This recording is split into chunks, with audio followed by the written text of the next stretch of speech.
రాజు, ఊర్లో అందరూ ఏటేటో మాట్లాడుకుంటున్నారా? మన గురించి మాట్లాడుతుంటే మనం ఫేమస్ అయిపోయినట్టేనే. ఒరే, నీకు నాకు ఏదేదో ఉన్నట్టు మాట్లాడుకుంటున్నారా? ఇప్పుడు ఏటత్తవే?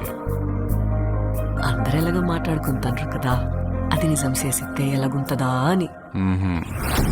ఈ శివరాత్రి పండుగ నుండి రాజుగాడే మన తండ్రి. మనం పెళ్లి చేసుకుందామా? ఇక్కడున్న 3 నెలలు నా 9 నెలలతో సమానం. అంటే రోజుకి 3 రోజులు లెక్కరా. వద్దు రాజు, నువ్వు ఇంటికి వెళ్ళొద్దు.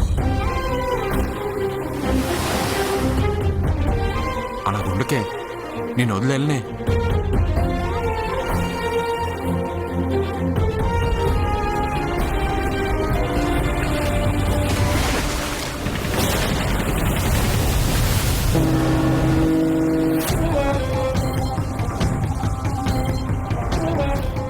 కాలిపోతుందా?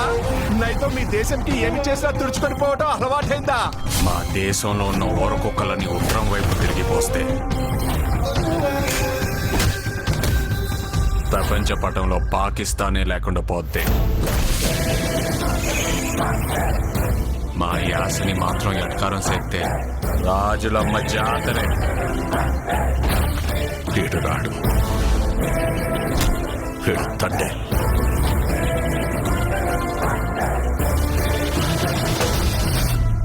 ఏడు సముద్రాల అవతలున్నా ఎత్తుకొని మరీ లాక్కొచ్చి ఇక్కడ పడేస్తాను. ప్రమాదమని తెలిసిన తన మంది కోసం ముందు కడిగేసినోడే తండ్రి.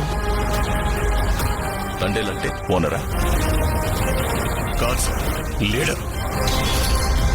రాజు, నీకు ఏడు నీళ్ళతో స్నానం చేయడం ఇష్టమా, లేకపోతే నాతో ఉండడం ఇష్టమా? నువ్వు నాకు 7 నీళ్ళతో స్నానం చేయించడం ఇంకా ఇష్టమే.